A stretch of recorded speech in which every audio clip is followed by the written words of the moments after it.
제3장.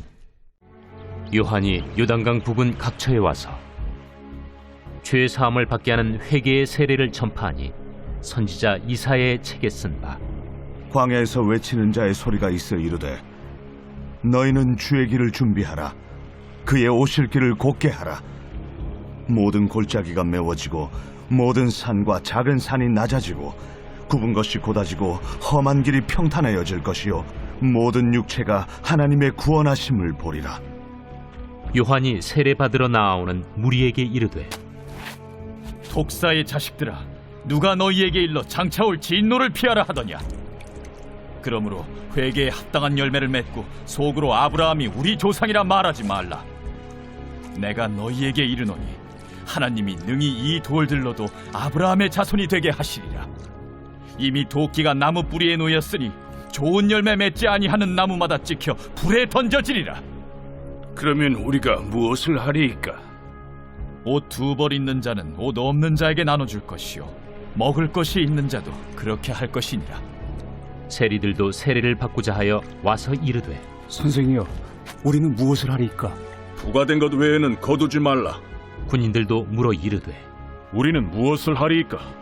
사람에게서 강탈하지 말며 거짓으로 고발하지 말고 받는 급료를 족한 줄로 알라.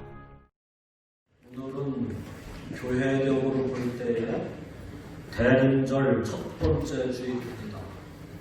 강림절이라고도 하고 대강절이라고도 합니다.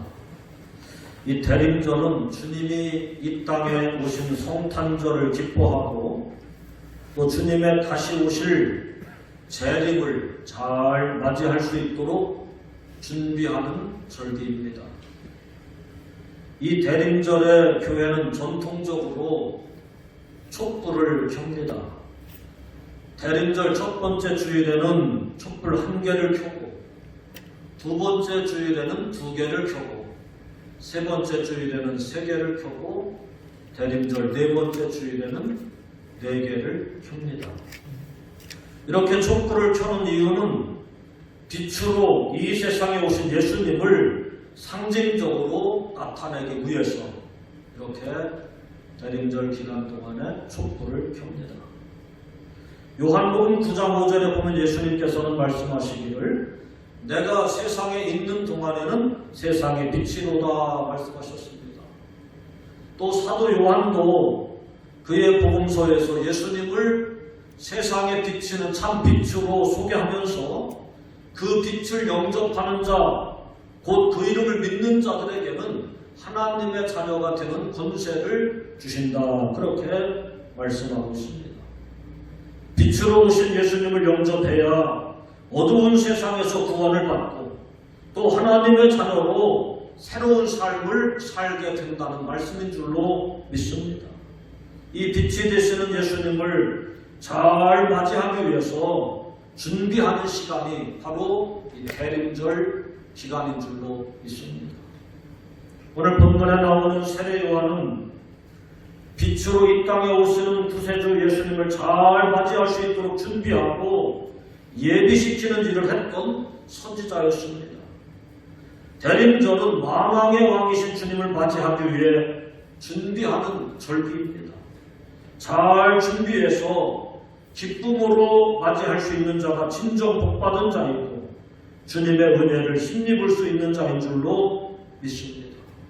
여러분들이 잘 아시는 것처럼 세례 요한은 예수님께서 오시는 이제 때보다 6개월 먼저 세상에 와서 예수님 맞을 준비를 시켰던 사람입니다. 그가 했던 대표적인 일은 요단강가에서 죄사함을 받게 하는 회개의 세례를 전파하는 것입니다. 3절 말씀에 보면 요한이 요단강 부근 각처에 와서 죄사함을 받게 하는 회개의 세례를 전파하니 그랬습니다. 요한은 세례를 받으러 나오는 많은 사람들을 향하여 강하게 메시지를 선포했습니다. 독사의 자식들아, 누가 너희에게 일러 장차올 진노를 피하라 하더냐? 그러므로 회개에 합당한 열매를 맺고 아브라함이 우리 조상이라고 말하지 말라. 하나님은 이 돌들로도 아브라함의 자손이 되게 하시리라.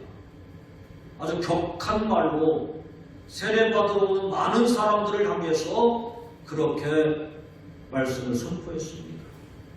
그야말로 세례 요한의 메시지는 거칠 것이 없는 강력한 메시지였습니다.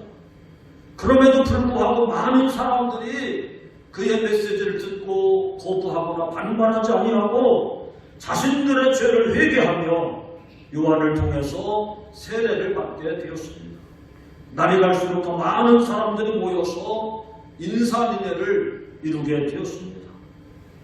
그들은 세례 요한을 생각할 때에 몇백 년 만에 나타난 하나님의 선지자라고 믿었습니다. 구약 성경의 마지막 책이 말라기죠. 말라기라고 하는 선지자가 활동한 이후에 약 400년 동안 신약시대에 세례 요한이 나타나기 전까지 이스라엘은 400년 동안 선지자가 나타나지 않았습니다. 선지자가 없었기 때문에 영적으로는 그야말로 흑암의 시기였고 또 하나님의 말씀이 너무나도 희귀했었습니다. 나라는 오랫동안 로마의 식민 지배를 받고 있었고 백성들의 생활은 점점 더 피폐해져 가고 있었습니다. 사람들은 모두가 하나님의 말씀으로 희망을 선포하고 나라를 구원해 줄 메시아의 나타나심을 학수고대하며 하루하루를 힘들게 살아가고 있었습니다. 그런데 어느 날 광야에서 하나님의 말씀을 강력하게 선포하는 사람이 나타났는데 그가 예사로운 사람처럼 보이지를 않았습니다. 그러나 세례 요한은 겉으로 볼 때는 볼품없는 모습이었습니다.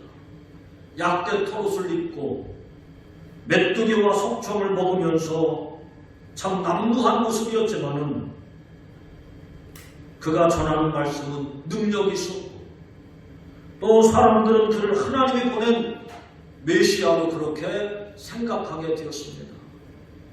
그러나 세례 요한은 솔직하고 겸손하게 자기 자신을 드러냈습니다.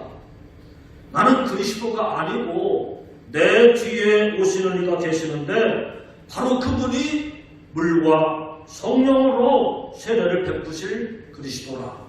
나는 그의 길을 평탄케 하기 위해서 준비하는 자일 뿐이다. 할렐루야. 보통 사람 같으면 아마 자기 자신이 좀 교만한 마음이 생겨서 그리스도 대접을 받고 싶었을는지 모릅니다. 많은 사람들이 그를 추앙하고 존경하며 따라오니까 자기 자신이 신격화해서 자기를 그렇게 숭배하게 했을는지 모릅니다. 그렇지만 요한은 겸손하고 진솔하게 나는 그리스도가 아니다. 내 뒤에 오시는 분이 계시는데 그가 너희들에게 불과 성령으로 세례를 베풀 그리스도라 그렇게 말합니다. 그분을 맞을 준비를 해야 한다고 하는 것이 세례 요한이 전하고 또 행한 사역의 핵심이라고 말할 수 있습니다. 이렇게 세례 요한은 그분을 잘 맞이할 수 있도록 백성들을 준비시키는 역할을 했던 사람이었습니다. 누구든지 준비 없이 그리스도를 맞이할 수 없습니다. 그리스도를 맞이하기 위해서는 준비하는 삶이 꼭 필요합니다. 왜 그렇겠습니까? 6절 말씀을 보시기 바랍니다. 모든 육체가 하나님의 구원하심을 보리라 하는 말씀이 나옵니다. 이 말씀은 일찍이 이사야 40장 3절 이하에 나오는 말씀을 인용한 것인데 이 말씀은 바벨론에서 포로 생활을 하고 있던 유다 백성들에게 포로에서 해방될 것을 희망적으로 노래한 메시지입니다. 여호와께서 너희를 구원하시기 위해 오실 것인데 그 여호와를 맞을 준비를 하라. 그렇게 이사야가 유다 백성들을 향하여 희망의 메시지를 전했습니다. 포로 생활을 하고 있는 이스라엘을 구원하시기 위해 오시는 여호와, 이제 하나님을 준비해야 되는 것처럼 모든 육체를 구원하시기 위해서 오시는 메시아 그리스도를 맞을 준비를 해야 된다고 하는 것이 세례 요한의 핵심 메시지였습니다. 우리를 죄와 사망에서 구원하시기 위해 오시는 메시아를 맞이하기 위해서 정말 철저하게 준비를 잘해서 기쁨으로 그를 맞이할 수 있게 되시기를 주님의 이름으로 간절히 축원합니다. 그럼 우리가 기쁨으로 주님을 맞이하기 위해서 어떻게 준비할 수가 있겠습니까? 오늘 말씀 4절 이하에 이렇게 말씀합니다. 광야에서 외치는 자의 소리가 있어 이르되 너희는 주의 길을 준비하라. 그의 오실 길을 곧게 하라. 따라서 합시다. 그의 오실 길을 곧게 하자. 그리고 5절에 보면 모든 골짜기가 메워지고 모든 산과 작은 산이 낮아지고 굽은 것이 곧아지고 험한 길이 평탄하여질 것이요 그랬습니다. 여기서 말씀하고 있는 골짜기 또 모든 산, 작은 산, 굽은 것 이것은 실제로 골짜기나 산이나 강을 말하는 것이 아니라 우리 인간의 마음의 상태를 비유적으로 보여주고 있는 것입니다. 그러므로 중요한 것은 우리 마음의 준비를 잘 하셔야 될 줄로 믿습니다. 로마서 12장 2절에 나오는 말씀처럼 너희는 이 세대를 본받지 말고 오직 마음을 새롭게 함으로 변화를 받아 하나님의 선하시고 기뻐하시고 온전하신 뜻이 무엇인지 분별하도록 하라. 마음을 새롭게 변화시켜서 오실 주님을 맞을 준비하시게 되기를 주님의 이름으로 간절히 축원합니다. 첫째로 모든 골짜기가 메워져야 됩니다. 따라서 합시다. 모든 골짜기를 메우자. 도로를 낼 때 골짜기가 있으면 그 골짜기를 메워야 길을 평탄하게 낼 수 있습니다. 그런데 우리 마음에도 많은 골짜기가 있어서 하나님께로 나아가는 길을 내지 못하고 주님을 만날 수 없는 경우가 많습니다. 아람 나라의 군대 장관이었던 나아만의 이야기를 잘 아실 겁니다. 자신의 나병을 고치기 위해서 이스라엘의 선지자 엘리사를 찾아갔습니다. 그런데 선지자가 요단강에 가서 7번 몸을 씻으라고 했을 때 화를 내며 그 하나님의 선지자의 말에 순종하지를 않았었습니다. 그에게는 의심의 골짜기가 있었습니다. 아니 우리나라 다메섹에도 좋은 강이 많은데 굳이 이렇게 내가 이스라엘에 그 요단강까지 와가지고 목욕을 해야만 되겠느냐. 자기 생각이죠. 의심의 골짜기가 있었습니다. 또 교만의 골짜기가 있었습니다. 또 자기 생각의 골짜기로 꽉 차 있었습니다. 여러분 이와 같이 사람에게는 누구나 마음의 골짜기가 있는데 그 골짜기를 메우지 않으면 길을 낼 수가 없고 주님께 나아갈 수가 없고 또 세상에 빛으로 오시는 구원의 주님을 맞이할 수가 없는 것입니다. 하루는 중풍병자 아들을 둔 아버지가 자기 아들 중풍병자 아들을 데리고 제자들을 찾아와서 고쳐달라고 하니까 제자들이 뭐 별짓을 다 해도 중풍병이 고쳐지지 않는 겁니다. 나름대로 제자들의 능력을 불신하고 의심했던 아버지가 이제 예수님에게 뭐라고 말합니까? 할 수 있거든 내 아들의 이 중풍병을 고쳐주세요. 그때 예수님께서 듣고 어이가 없어 말씀하시기를 따라서 합시다. 할 수 있거든이 무슨 말이냐? 믿는 자에게는 능치 못함이 없느니라.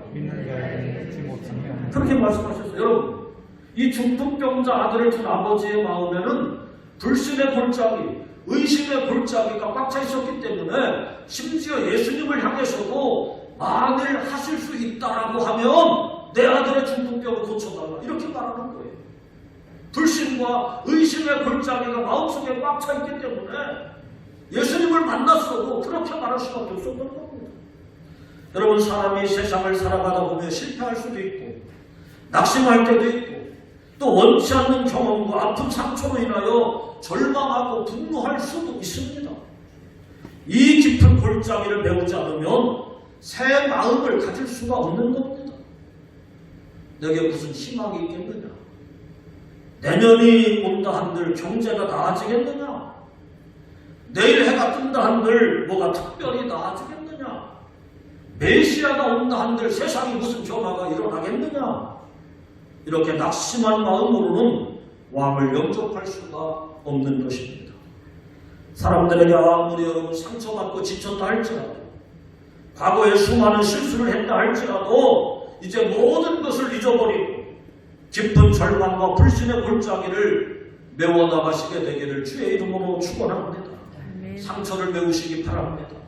낙심을 메우시고 불신의 골을 메우시고 시름의 골을 메울 때에 험한 길이 평탄하게 될 줄로 믿습니다.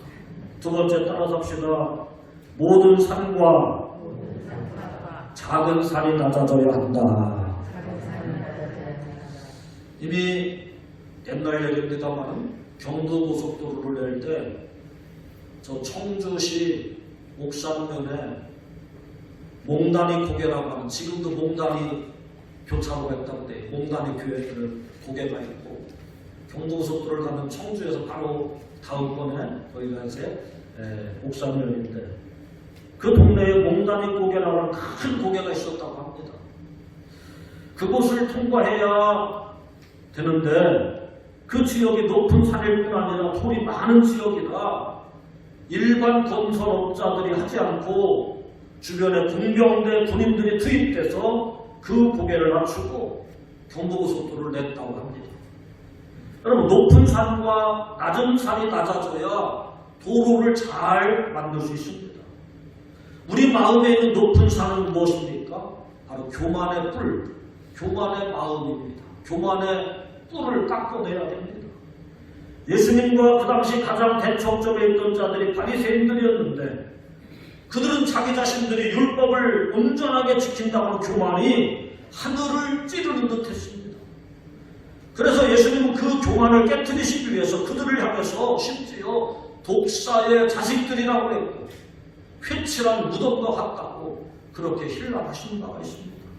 여러분, 우리들이 어떤 것에 의해서 교만한 마음을 갖게 되면 그 교만이 하나님께 나아갈 수 없게 되고 하나님을 맞이할 수 없게 만드는 암적 요소가 된다는 사실을 깊이 깨닫게 되시기를 주의 이름으로 축원합니다. 그래서 고린도전서 10장 12절에 보면 그런즉 선줄로 생각하는 자는 넘어질까 조심하라 그랬습니다. 이만하면 됐다고 생각하지 말라고 하는 것입니다. 교만은 그야말로 패망의 선봉입니다. 여러분, 교만도 여러 가지가 있죠. 지식의 교만이 있을 수 있고 물질, 소유의 교만이 있을 수 있고 또 지위의 교만도 있을 수 있습니다. 여러분, 이와 같은 지식이나 물질이나 소유나 또 명예, 지위의 교만을 과감히 깎아버리고 겸손해질 때 주님을 맞게 될 줄로 믿습니다. 겸손의 왕으로 오신 주님은 높고 높은 하늘 보좌를 버리시고 하나님과 본체이신 분이 그 높은 지위를 다 내려놓으시고 종의 형체를 가지고 인간 세상에 인간의 몸을 입고 내려오셨을 뿐만 아니라 죄인들의 친구로 살아가셨고 많은 병인들을 긍휼히 여기시면서 그들을 고쳐주셨고 십자가에 죽으실 뿐만 아니라 마침내 무덤에까지 내려가시게 되는 겸손의 극치, 겸손의 절정을 우리에게 보여주셨습니다. 그 주님께서 수고하고 무거운 짐진 자들아 다 내게 오라, 내가 너희를 쉬게 하리라. 나는 마음이 온유하고 겸손하니 나의 멍에를 메고 내게 배우라. 그러면 너희 마음이 쉼을 얻으리라고 말씀하셨습니다. 여러분, 겸손의 왕으로 이 세상에 오신 주님을 맞이하기 위해서 우리는 지금보다 더욱 겸손하게 낮아져야만 할 줄로 믿습니다. 겸손할 때 주님이 오시는 평탄한 길을 만들 수 있고 주님이 내 마음속에 찾아오시게 되는 줄로 믿습니다. 엊그제는 지방에 실행위원회 모임이 있었습니다. 군산 지방에 있던 선성교회가 이제 유성구에 건축을 하고 벌써 한 1년 전에 입당을 하고 이제 우리 지방에 들어오는 행정 절차를 밟기 위해서 이제 지방의 감리산의 무리시에서 실행부 위원들이 모였어요. 이제 회의를 잘 마치고 나서 식당으로 이동을 합니다. 식사를 하려고 식당에 다 둘러앉았는데 음식이 나올 때까지 아무도 물 하나 따르는 사람이 없고 아무도 수저 하나 꺼내놓는 사람이 없어요. 그래서 제가 물을 따라드리고 나이를 볼 때나 뭐 연급을 볼 때는 제가 거의 어른이더라고요. 뭐 나이로 보면이야 감리사님 저보다 어리지만 어떻든 연급으로나 목회 연륜도 볼 때 제가 가장 어리더라고요. 그러니까 제가 물을 따라드리고 숫자를 꺼내니까 그제서야 후배 목사님들과 장로님들이 그저 몸둘 바를 몰라서 목사님 제가 한다고 제가 한다. 그래서 제가 그랬어요. 목사님들은 밥 먹을 때가 제일 힘들다. 아무도 물도 안 따라주고 아무도 숫자 하나 꺼내는 사람 없다. 저는 그게 몸에 뱄어요. 예배당에 들어가가도 잔디밭에 보니까 그 뭐에 돈 빌려준다는 건가 그 뭐 이렇게 명함식 카드 있잖아요. 그게 뿌려져 있더라고요. 그걸 한 장 줍다 보니까 또 저 향나무 밑에가 그 구퉁이에 거기에 또 그 비닐 쓰레기 같은 게 또 보여요. 서너 개 이렇게 집었어요. 여러분 그걸 줍는다고 우리 인격이 흔듭니까? 여러분 그걸 내가 몸을 좀 낮춰가지고 땅바닥에 엎드려서 그거 줍는다고 어떻게 좀 됩니까? 아무도 눈에 보이지 않는 거죠. 아무도 그런 생각을 안 드는 거죠. 여러분 우리의 마음이 늘 높은 산과 작은 산이 지금보다 더 낮게 낮춰질 수 있기를 주님의 이름으로 간절히 축원합니다. 세 번째 따라 갑시다. 굽은 것이 곧아져야 한다. 그렇죠. 길을 내려면 굽은 것을 다르게 곧게 잡죠. 여기 굽은 것이라고 하는 건 뭐냐? 따라서 합시다. 비뚤어진 마음. 비뚤어진 마음입니다. 비뚤어진 마음. 즉 비양심적이고 부정직하고 옳지 못한 행사를 말합니다. 여기 말씀해 보면 11절에 이렇게 말합니다. 10절에 많은 백성들이 세례요한이 그렇게 말하니까 반문합니다. 구체적으로 묻습니다. 우리가 물어 이르되 그러면 우리가 무엇을 하리이까? 우리가 무엇을 하니까 어떻게 해야 됩니까? 그런 얘기죠. 그때 세례요한이 이렇게 얘기합니다. 옷 두 벌 입는 자는 옷 없는 자에게 나눠줄 것이요 먹을 것이 있는 자도 먹을 것 없는 자에게 좀 나눠 먹어라. 세리들은 세례를 받고자 해서 와서 이제 선생님 우리는 무엇을 하니까 부가 된 것 외에는 더 세금을 더 많이 징수해서 걷어들이지 말라고 하는 거예요. 군인들도 또 묻죠. 그럼 우리는 어떻게 합니까? 사람에게서 강탈하지 말고 거짓으로 고발하지 말고 받는 금료를 족한 줄로 여기라. 이렇게 말합니다. 다시 말하면 굽은 것을 바로 잡는다고 하는 건 뭐냐? 삐뚤어진 양심. 부정직하고 옳지 못한 행사를 뜻하는 것입니다. 굽은 삶을 살았던 사람 중에 하나가 세리였는데 당시 로마 정권의 하수인이 되어서 정부가 정한 세금 외에 자신의 배를 채우기 위해서 더 많은 것을 늑탈하거나 착취했습니다. 그들을 향해서 세례요한은 부과된 것 외에 더 거둬들이지 말라고 가르칩니다.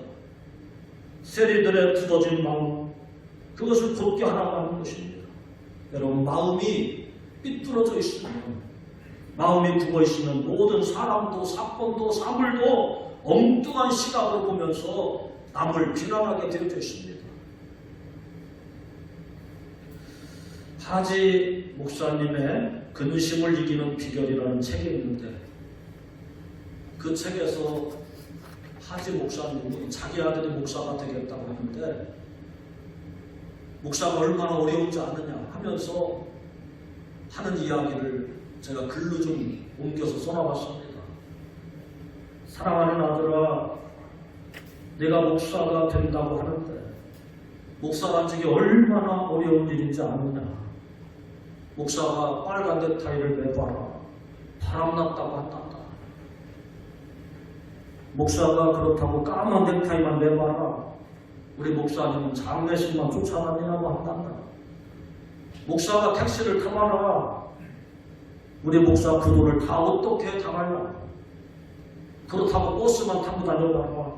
우리 목사 촌스러워. 목사가 설교를 좀 길게 해봐라. 우리 목사님 태엽이 너무 길어. 설교가 짧아봐라. 우리 목사님 요즘 공부 안 하나 봐. 목사가 신방만 해봐라. 우리 목사님 할 일 되게 없나 봐.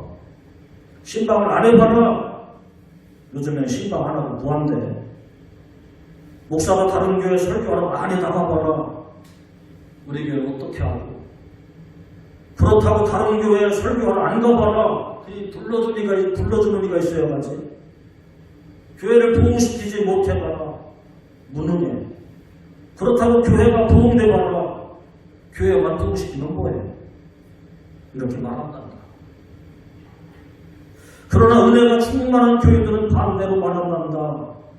목사가 빨간 넥타이를 매면 세련됐어. 까만 넥타이를 매면 경건해. 택시 타면 바쁜가 보네. 버스 타면 겸손하시오. 설교가 길면 은혜 주시려고 애쓰시오. 설교가 짧으면 피곤하니까 우리들 빨리 들어가 쉬라고 하시네. 신방을 많이 하면 부지런하시오. 신방을 안 하면 무슨 일이 있나 봐. 다른 교회 설교를 많이 가면 사명이 크셔. 안 가면 우리 교회를 사랑하시는구나. 교회를 부흥시키시면 능력이 있어. 교회가 부흥이 안 되면 우리들 책임이라고 말한단다. 사랑하는 성도 여러분, 언제나 긍정적으로 생각하는 습관을 기르시기 바랍니다. 모든 것을 여러분 긍정적으로 볼 수 있는 시각이 여러분에게도 열려질 수 있기를 주님의 이름으로 축원합니다. 엊그제는 오늘도 장비가 펴 있어요. 주택으로 들어가는 그 주차장에서 주택 들어가는 오른쪽에 그 원동 담장 옆에 장미가 4-5 그루가 있는데 지금 소설이 지났지 않습니까? 이제 곧 대설이 되는데 장미가 두 송이가 빨갛게 얼마나 정열적으로 펴있는지 몰라요. 저 그거 볼 때마다 너무 신기하고 너무 아름다워요. 아, 내 마음도 저렇게 이 추운 겨울날 뜨거웠으면, 아, 내 삶이 저렇게 아주 정열적이었으면 그런 생각을 하면서 드나듭니다. 얼마나 좋아요. 그런데 어떤 사람은 장미를 보고서 장미는 가시가 있어서 안 좋아. 틀린 말입니까? 맞는 말입니까?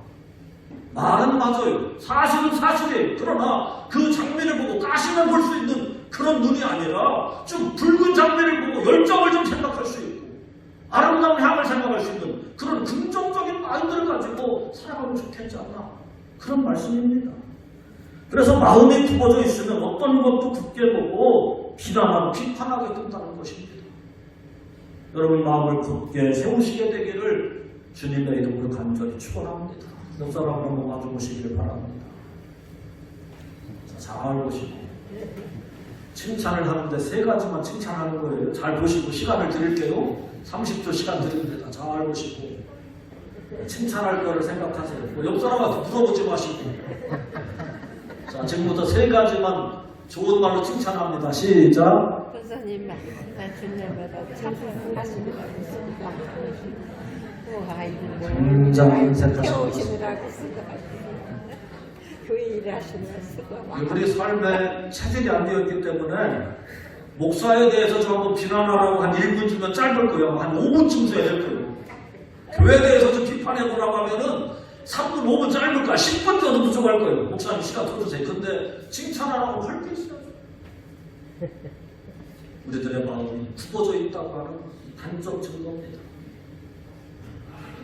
여러분 마음이 굽은 것을 곧게 펴시게 되기를 주님의 이름으로 간절히 축원합니다.